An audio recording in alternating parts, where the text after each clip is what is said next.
Hello बच्चों, कैसे हैं आप सभी। तो बच्चों, आज के इस लेक्चर में हम लोग प्रश्नावली 4.4 का प्रश्न नंबर 2 शुरू करने जा रहे हैं। इसका पहला प्रश्न हमने पिछली वीडियो में कंप्लीट कर लिया है और अब इस वीडियो में हम देखते हैं इसका दूसरा प्रश्न। और दूसरा प्रश्न है कि निम्न प्रत्येक द्विघात समीकरण में k का ऐसा मान ज्ञात कीजिए कि उसके दो बराबर मूल हों। प्रश्न को बहुत अच्छे से समझना है। क्या कह रहा है कि k का जो भी मान ज्ञात करना है, वो कंडीशन ये है कि इसके जो मूल आने वाले हैं, जो सवाल दिया गया उसके जो मूल दिए गए हैं वो क्या हो, आपस में बराबर हो। तो बराबर मूल के लिए हम शर्त जानते हैं, शर्त हम यहीं पर लिख देते हैं। क्या होना चाहिए, पहला नहीं दूसरा नंबर है, यानी होना चाहिए क्या, b² - 4ac, यही बराबर किसके होना चाहिए, 0 के। यानी जो भी द्विघात समीकरण दिया है अगर उसका मान क्या होता है, 0 के बराबर आ जाता है तो उसके दो बराबर और वास्तविक मूल होंगे। तो इसी पर हमको लेके चलना है। तो ये प्रश्न नंबर 2 है और दूसरे में है पहला, ठीक है ना।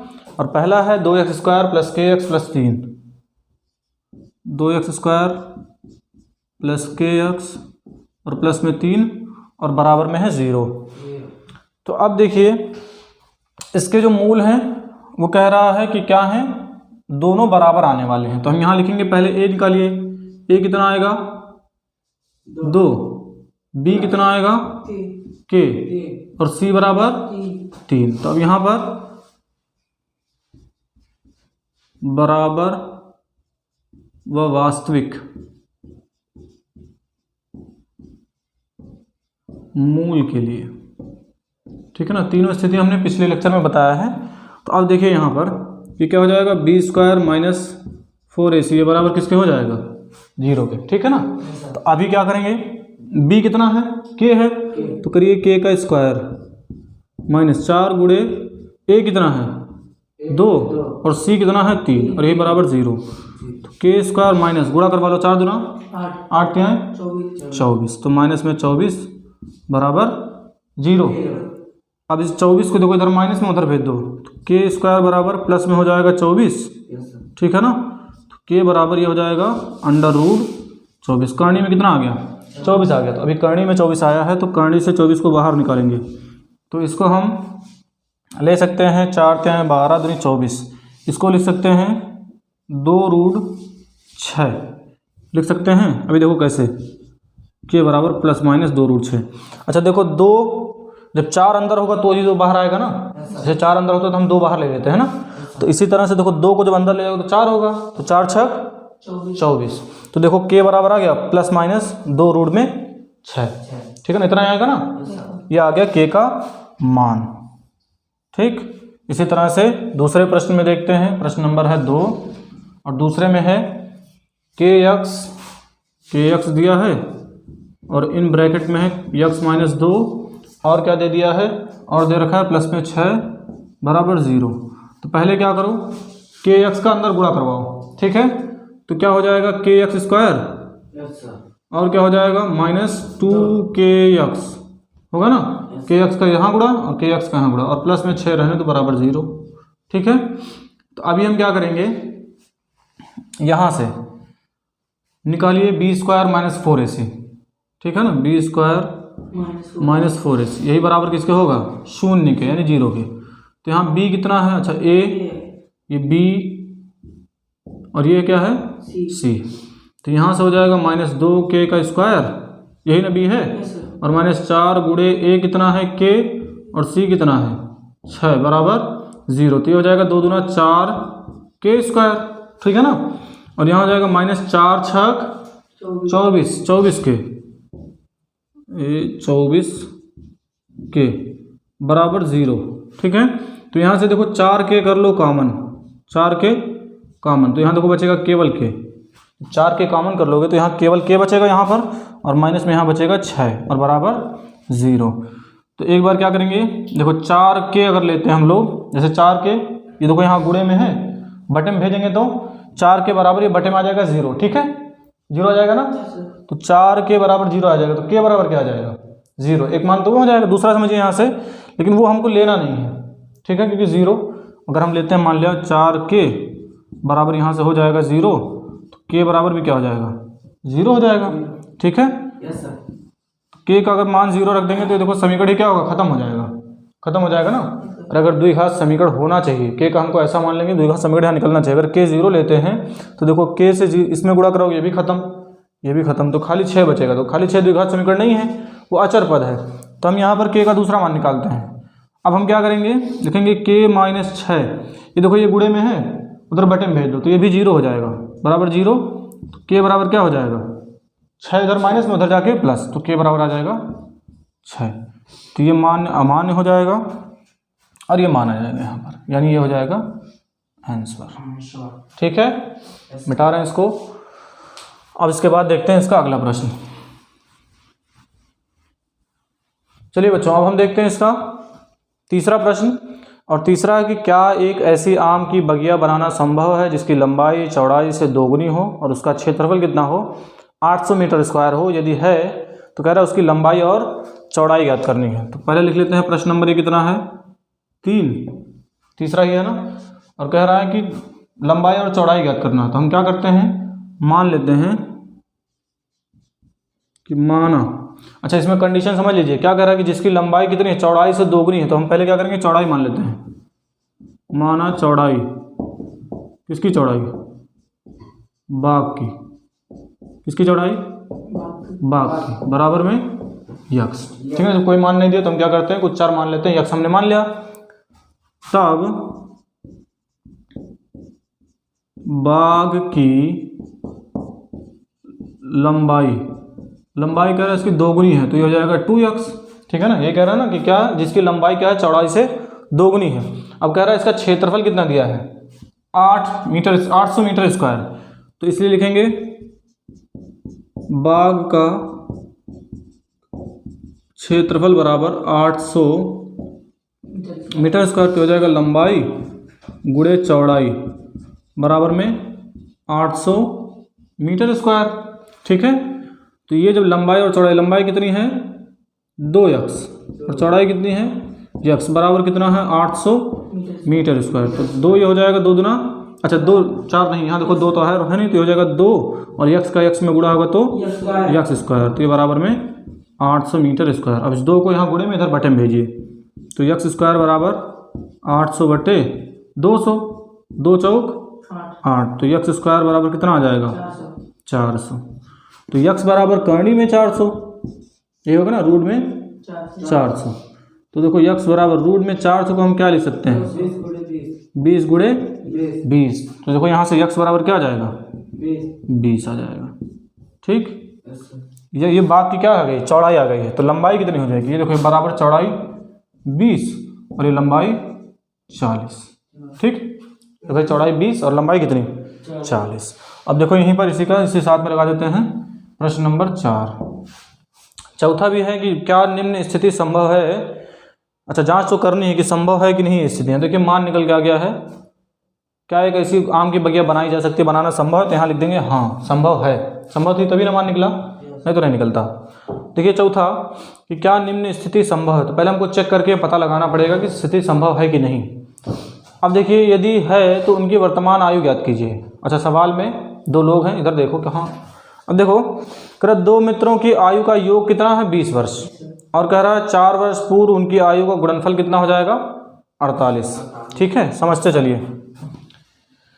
दोनों की क्या करना, वर्तमान आयु निकालना। तो पहले मान लीजिए, माना दोनों मित्रों की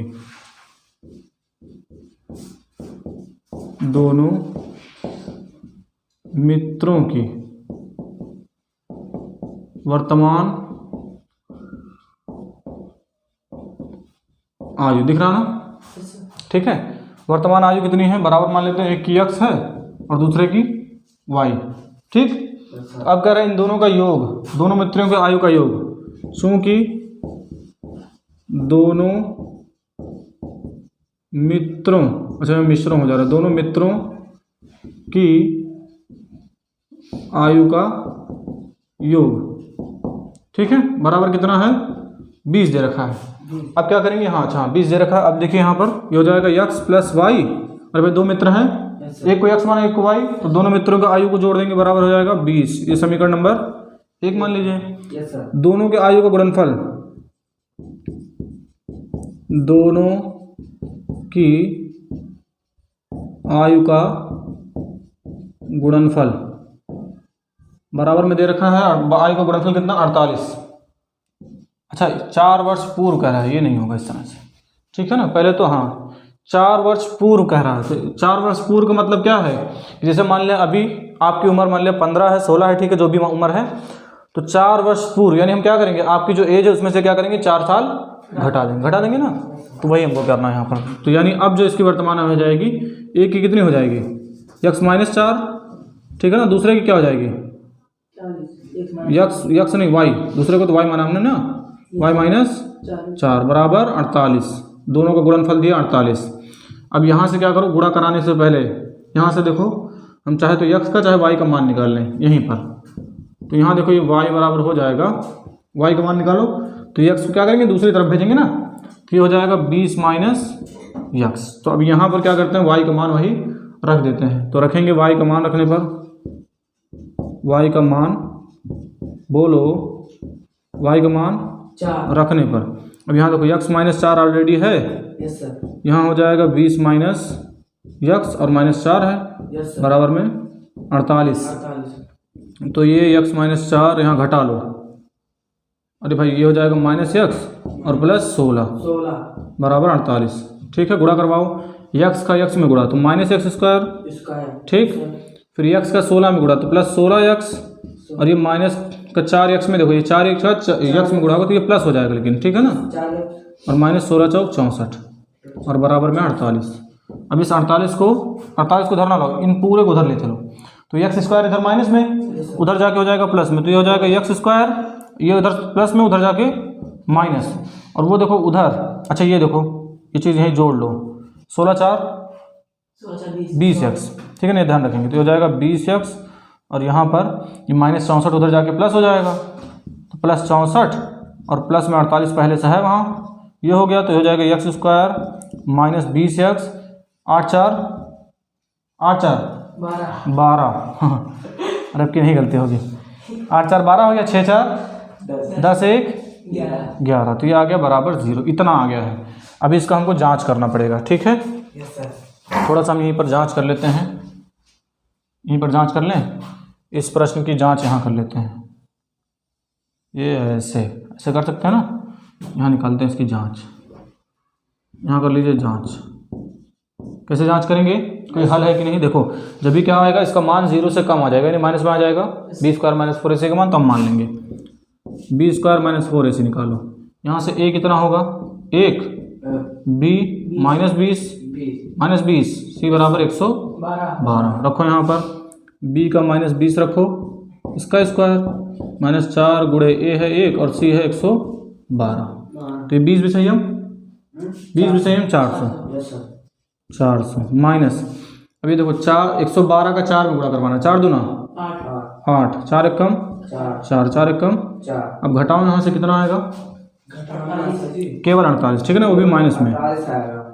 अब ये देखो इसका मान 0 से छोटा आ गया ना, तो अब इसका कोई हल नहीं निकलेगा, चूँकि b² - 4ac < 0, इसलिए इसका कोई हल नहीं है। ये पहले ही पूछा है कि है कि नहीं, तो पहले यही चेक कर लेंगे, इसका कोई हल नहीं, ठीक है। समझ में आ रहा है ना कैसे लग रहा है, नहीं तो ऐसे कुछ भी बताते चले जाएं, आप लोगों को समझ में ना आए, जहाँ डाउट लगता है उसको तुरंत पूछा करिए। एक अंतिम प्रश्न इसमें और रह गया है, उसके बाद ये एक्सरसाइज हो जाएगी कंप्लीट। एनसीईआरटी है ना, तो उसके अनुसार उसमें सवाल ज़्यादा नहीं होते हैं, लेकिन जो भी सवाल होते हैं यूनिक होते हैं। जैसे क्या होता है, मास्टरमाइंड चलता है, तो मास्टरमाइंड में तमाम सवाल दिए रहते हैं, एक्सरसाइज दी रहती है, जिसको आप लोगों को करना रहता है, लेकिन यहाँ एनसीईआरटी में कम प्रश्न होते हैं, लेकिन जो भी होते हैं बढ़िया प्रश्न होते हैं, इसी वजह से एनसीईआरटी से लगवाया जाता है। देखिए पाँचवा प्रश्न नंबर 5, और 5वें प्रश्न में है कि क्या परिमाप 80 मीटर तथा क्षेत्रफल 400 मीटर स्क्वायर के एक पार्क को बनाना संभव है, यदि है तो उसकी लंबाई और चौड़ाई ज्ञात कीजिए। निकालते हैं, माना पार्क की, जब पार्क करना है, पार्क की लंबाई बराबर यक्स, ठीक है ना। अच्छा, चौड़ाई भी याद करना है। तो अगर क्या है, पार्क क्या है, वर्गाकार है, मान लिया जैसे परिमाप कितना दे रखा है 80 मीटर तथा क्षेत्रफल दे रखा है 400 मीटर स्क्वायर, तो ऐसे तो नहीं पता चलेगा। चलिए चौड़ाई को भी कुछ मान लीजिए, तथा चौड़ाई बराबर y, ठीक है। तो अभी जो क्षेत्रफल और परिमाप दिया है, तो पहले तो ये जानना जरूरी है कि परिमाप क्या होता है, ठीक है ना। जैसे कोई मान लिया खेत दिया इस तरह से, खेती है ना, पार्क है, तो मान लिया पार्क इस तरह से है, ठीक है, पार्क इस तरह से दिया गया है।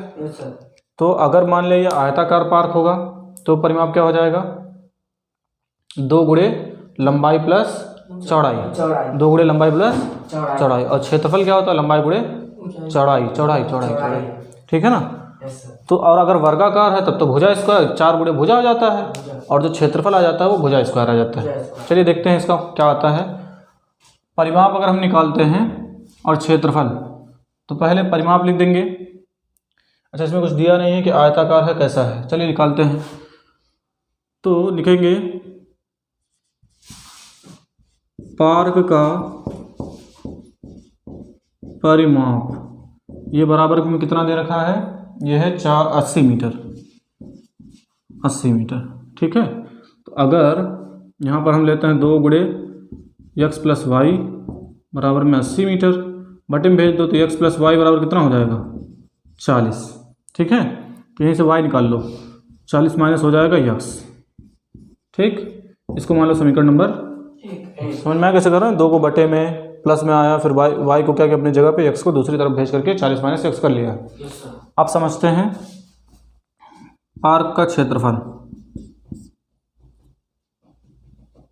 पार्क का क्षेत्रफल बराबर दिया है 400 मीटर स्क्वायर, तो ये हो जाएगा लंबाई गुणे चौड़ाई बराबर 400 मीटर स्क्वायर, ठीक है ना। तो ये हो जाएगा यक्स गुणे वाई बराबर 400 मीटर स्क्वायर, ठीक है। वर्गाकार नहीं ना दिया है, नहीं तो वर्ग पे लगा सकते हैं, संभव है नहीं, ये भी चेक करना। तो ये हो जाएगा, देखो वाई का मान रख देते हैं यहाँ पर, ठीक है, वाई का मान रखो, तो ये हो जाएगा, पहले लिख दो यहाँ पर वाई का मान रखने पर यहाँ आ जाओ, ये हो जाएगा यक्स पहले से दिया है, वाई की जगह पे क्या लिखना है 40 माइनस यक्स, और ये बराबर है 400, तो हो जाएगा 40 यक्स, हाँ ये 400 और बराबर में 400। अब ये देखो इसको उधर भेज दो पूरा, तो ये हो जाएगा यक्स स्क्वायर माइनस 40 यक्स और बराबर माइनस ये प्लस हो जाएगा, प्लस में 400 बराबर 0, इतना दे रखा है। अभी हमको क्या करना है, यहाँ पर पहले चेक कर लीजिए।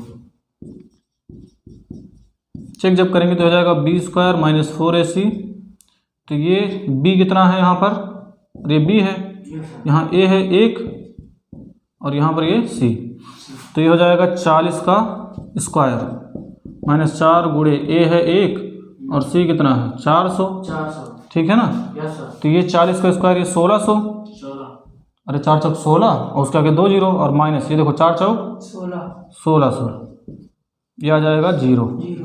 तो बी स्क्वायर माइनस 4ac कितना आ गया 0। तो इसका मान तो निकलेगा, 2 वास्तविक मूल होंगे और कैसे होंगे बराबर। अब यहाँ पर आते हैं श्रीधराचार्य के सूत्र से, थोड़ा सा वर्ग हम ये मिटा रहे हैं हम पार्क को।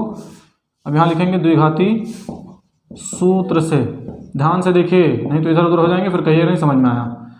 द्विघाती सूत्र से, द्विघाती सूत्र क्या होगा, यक्स बराबर माइनस बी और प्लस माइनस रूट में बी स्क्वायर माइनस 4ac बटे 2। बात समझ में आई। यक्स बराबर माइनस बी लगाओ, कितना है बी, यहाँ से बी स्क्वायर यानी माइनस 4 का, इसको माइनस 400 पहले, ठीक है ना। अच्छा माइनस 400 नहीं यार 40, तो माइनस पहले से है और माइनस 40 दे रखा है, प्लस माइनस इसका मान कितना आया 0 आया, अभी भी निकाले हैं, और बटे में 2 गुणे a है 1, तो यक्स बराबर हो जाएगा, देखो ये माइनस माइनस प्लस, तो ये 40 और ये खत्म पूरा बटे 2, तो ये 20 आ गया, तो यक्स बराबर कितना 20, ठीक है। तो ये भी दूसरा भी वही आ जाएगा, यानी 20 कामा 20, ठीक। और ये हो जाएगा आंसर। ठीक है, बहुत ही आसान प्रश्न, बहुत कोई मुश्किल नहीं आते हैं। हाँ, ये है कि एनसीईआरटी है तो थोड़े से सवाल टेढ़े करता है, ठीक है ना। मास्टरमाइंड में क्या होता है, सवाल तमाम दिए रहते हैं, उसमें एग्जाम्पल दिया होता है, यहाँ पर भी एग्जाम्पल दिए होते हैं, और बहुत सारी चीज़ें होती हैं जो करने के लिए बहुत अच्छी होती हैं। लगाना चाहें तो आराम से लगा सकते हैं। ठीक है, तो चलिए बच्चों, ये प्रश्न हो गया कंप्लीट। ये था 4.4 और इसमें हमने 4.4 को भी कंप्लीट कर लिया है। अब हम लोग इसके बाद जो इसकी अगली एक्सरसाइज है, 5वीं एक्सरसाइज पे अगले वीडियो में बात करेंगे। आज के लिए यहीं तक, धन्यवाद।